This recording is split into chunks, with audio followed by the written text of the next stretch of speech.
એ ભાજપ વાળા તમે આંકડા વાવ્યા છે અને અમને છતરવા નીકળ્યા છે। જો ધર્મ પ્રત્યે 1% પણ લગાવ હોય તો સનાતન પ્રત્યે 1% પણ લગાવ હોય તો સાહેબ મારા ને તમારા ભાઈએ 6 દિવસ ભૂખું ન રહેવું પડે। વાત રામાપીરની હોય કે વાત કોઈ પણ સનાતન ધર્મના સ્થળની હોય અને આટલા હજારો લોકોની લાગણી હોય તો લોકલ અથવા તો પ્રદેશમાંથી અથવા તો સેન્ટરમાંથી કોઈ નેતાએ આવીને તમને હૈયા ધારણા આપવી જોઈએ કે કોઈ ચિંતા ના કરો, બોલો શું ઈચ્છો છો, હા કે ના? અરે સાહેબ ભૂખા રહીને મંદિર માટે, ભૂખા રહીને ધર્મ સ્થળ માટે આપણે 50, 100, 200, 500 આપવા માટે ટેવાયેલા છીએ। મારે પૂછવું છે મુકેશભાઈને, મારે પૂછવું છે ધીરુભાઈના એ આત્માને, જો આમાં ક્યાંય આપણી વાત સાંભળતા હોય તો, કે તમે કરોડોનું દાન કરો છો, તમે અબજોનું દાન કરો છો, આજે તમે વર્લ્ડમાં નોંધની છો, પણ અમારા રામાપીરને જો નારાજ કર્યા ને તો ખાવા ખીચડી નહીં વધે, ખાવા ખીચડી નહીં વધે। અને તમે અને મેં જોયા છે કે જ્યારે સમય કરવત બદલે છે, ત્યારે કેટલાય કરોડપતિઓ છે કે આજે એને કોઈ દાંતેલી લઈને 300 માં બોલાવતા નથી, એવા લોકો મેં જોયા છે, અને જે ધર્મના નામે અને સનાતનને લઈને ચાલતા હોય એવા રોજના 200 રૂપિયા દાડીઓ કરનારા આજે કરોડોમાં રમે, જેની નીતિ સાચી છે એવા મેં અને તમે જોયા છે, હા કે ના?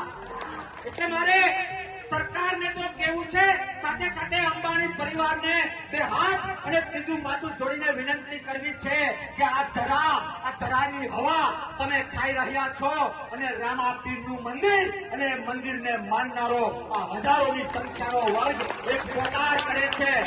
સાહેબ તમે અને હું 2-5 રૂપિયા વાપરી નાખીએ તો કઈ ફેર નથી પડતો, એમ આ કંપનીઓ 2-5 કરોડથી એને કઈ જ નથી અડતું, કોઈ ફેર નથી પડતો, હા કે ના? પણ મારે એ બીજેપીને કહેવું છે કે કેટલા હજાર કરોડ રિલાયન્સમાંથી ફાળો આવે છે, અરે એનો 1% નહીં, 2-5 કરોડ આ મંદિરમાં વાપરશો તો અમે તો અતિથિ દેવો ભવ। મારે એના કાનમાં નાખવું છે કે આ વિસ્તાર અને આ ગામ એ આશરા ધર્મ માટે માથા દઈ દીધા હોય ને એવો અમારો ઇતિહાસ છે।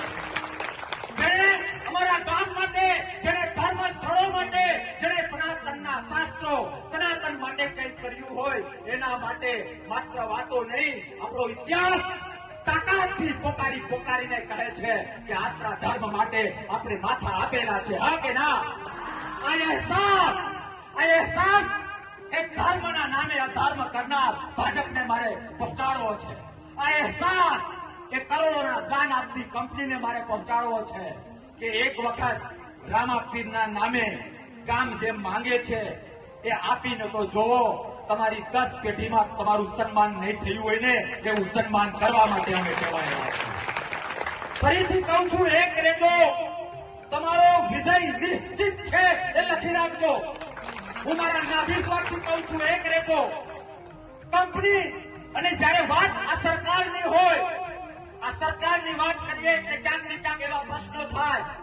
કોઈ બીજેપીનો મિત્ર અહીંયા બેઠો હોય તો એને પ્રશ્ન થાય કે બાપુ રાજકારણ કરે છે, પણ ભવનાથ આનંદ આશ્રમમાં જ્યારે અમે નાના હતા, સાધુઓ ભેગા ભણતા, ત્યારે મારા ગુરુ આનંદગીરી બાપુએ મને શીખવાડેલું છે કે પોતાનો બાપ જો હત્યારો હોય તો પેલા એને હત્યારો કહેવાય અને પછી એને બાપ કહેવાય, હા કે ના?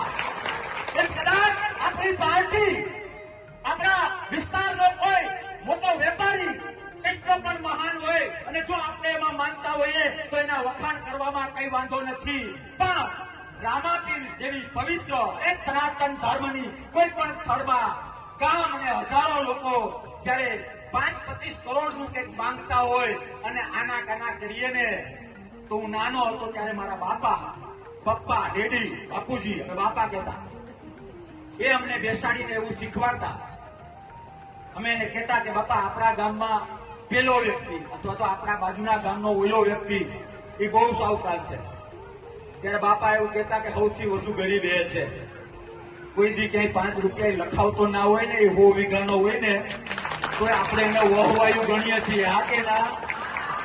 તારી 100 વીઘા તારી પાસે રાખ, મંદિરના નામે 151 લખાવાના આવે ત્યારે મારી બાને પૂછી લઉં કે મારી ઘરવાળીને પૂછી લઉં, આને આપણે શેમાં ગણીએ? અમારે અમુક ભાષા બહેનો બેઠી એટલે ન વપરાય, તમે સમજી શકો છો, હા કે ના? તો તમે મને કહો, ધીરુભાઈના ખીચા, મુકેશભાઈના રિલાયન્સના ખીચામાંથી મને નથી લાગતું તમારો આઈનો વિકાસ 5-10 કરોડથી વધારે હોય. એટલું બધું નથી. વસરામભાઈ, કેટલામ થઈ જાય આ બધું? થોડુંક ઉદારતાથી કહો ને, અમે રિલાયન્સ છે.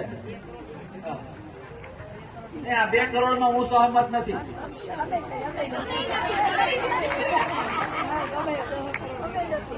કોની પાસે માંગો છો એ તો જુઓ, એના માટે ચિહ્ન. અરે કરોડોની વાત છોડો, એવા રિલાયન્સ વાળાની 1, 2 ને 3 આપણે બધા ધારીએ ને તો દાડિયા કરીને આ ઉભું કરી લઈએ. કોઈના બાપની હારાબારી નથી, કોઈના બાપની હારાબારી નથી, પણ મર્દાનગીથી લેવું છે, હકથી લેવું છે, લડીને લેવું છે, ધર્મ દેશ ઉપર લડીને લેવું છે. આપણો ભાઈ જે ભૂખ હડતાલ ઉપર ઉતર્યો છે ને, એની એક કલાકની જે વેદના અને સંવેદના છે ને, એનો અહેસાસ ગાંધીનગર પહોંચાડવો છે, દિલ્હી પહોંચાડવો છે અને રિલાયન્સના માલિકના નાભી સુધી પહોંચાડવો છે. એના માટેની આ મહેનત છે. મારે તમને કેવું છે કે જો આ સરકાર ધારે તો વિધિન ફ્યુ મિનિટ, 5 થી 10 મિનિટમાં ફોન આવી જાય કે તમારે શું ઘટે છે. ખરેખર મારી પાસે એટલો સમય નથી ને, તો જેટલા બેઠા છો ને એ બધાને મારે દંડવત કરવા છે. દંડવત. બહુ વર્ષ પછી, ભાવેશભાઈ, બહુ વર્ષ પછી મને આવા પ્રેક્ષકો, આવા સાંભળનારા મળ્યા છે કે જા બાવા, અમારે કઈ નથી જોતું, જોઈએ છે એ તો રામા પીર માટે જોઈએ છે. માંગણીઓ તો ઘણી જ હોય છે. અનામતની માંગણી, વીમાની માંગણી, જે ખેતરમાં થાંભલા નીકળે છે એની માંગણી અમે લડીએ છીએ.